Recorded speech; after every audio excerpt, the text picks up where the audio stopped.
Chers Attégiens, bonjour.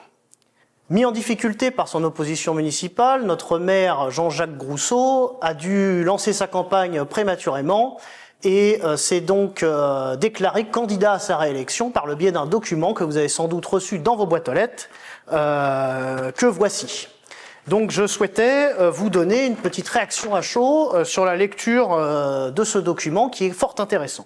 Alors la première page est assez classique, bien qu'il essaye de se dérober par rapport à ses responsabilités. Il met en avant que pas grand-chose n'a été fait du fait du Covid, des émeutes, de l'inflation, de la guerre en Ukraine, etc., etc.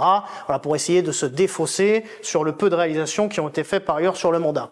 Je tenais à dire là-dessus que, ayant connu plusieurs mandats, en fait, tous les mandats ont leurs difficultés. On pensera notamment au mandat précédent, où nous avions connu aussi des épisodes d'émeutes sur Athis-Mons. Nous avions connu une crue de la Seine majeure, qui nous a quand même été fort préjudiciable.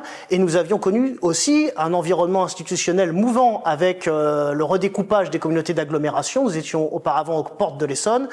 Tout cela a été supprimé. Nous avons dû intégrer la métropole du Grand Paris. Il y a eu une grande désorganisation des services liée à tout ce redécoupage de nos institutions, et donc ce n'était pas non plus un mandat tranquille. Donc tous les mandats ont leur lot de problèmes, et il ne s'agit pas de se retrancher derrière des circonstances exceptionnelles qui auraient empêché de travailler.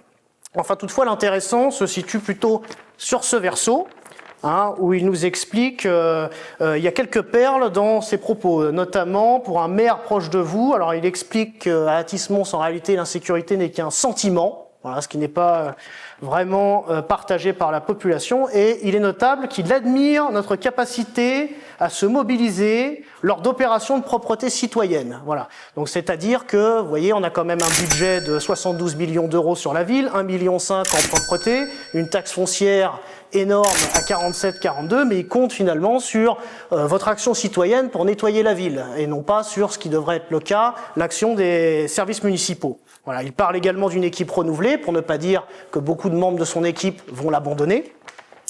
Mais la partie la plus importante se situe en fait en bas de page, puisqu'elle est fortement contestable. Il s'agit de notre bilan, qu'il dit chiffré et public. Eh bien, parlons-en du bilan, puisqu'il fait état de 2 nouvelles écoles lancées, dont une livrée en 2026. Ce n'est pas vrai, aucune école n'a été lancée. Il y a eu simplement une extension, une petite extension de l'école Prévert qui a été amorcée pour pouvoir être livrée en catastrophe en 2026, c'est-à-dire même pas avant la fin du mandat.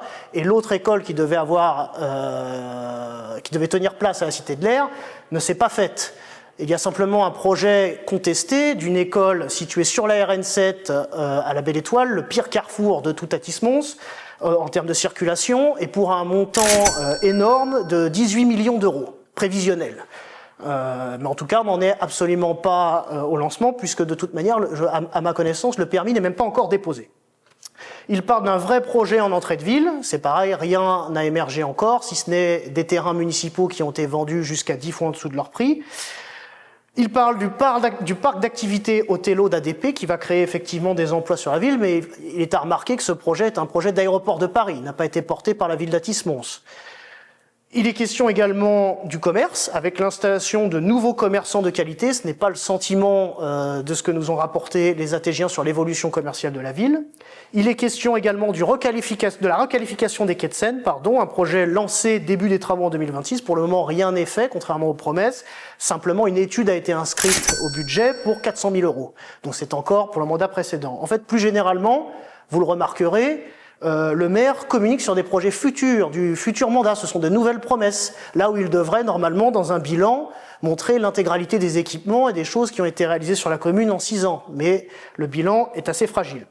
Et là, on passe au plus intéressant, la sécurité, où il affirme que les chiffres de la délinquance ont connu une baisse globale. Alors, manque de chance, il semblerait que la semaine même où le maire se déclare candidat, il y a une mauvaise série pour Athis-Mons, avec, nous avons eu coup sur coup des coups de fusil au centre-ville, un mort poignardé, et 100 000 euros retrouvés en petite coupure à la déchetterie dans une opération, semble-t-il, de blanchiment d'argent. Donc ce n'est absolument pas le sentiment du maire, n'est pas partagé par une grande partie de la population quand on voit que la ville d'Athis-Mons fait les gros titres maintenant des journaux à tirage nationaux.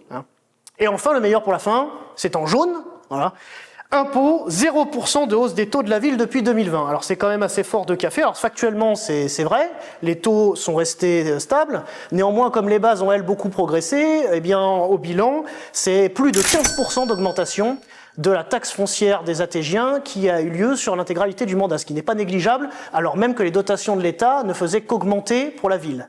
Il y a donc eu une gestion pour le moins contestable, avec de nombreuses embauches, notamment en direction. Donc comme vous le voyez, à travers cette petite analyse de documents, la campagne promet d'être intéressante. À bientôt.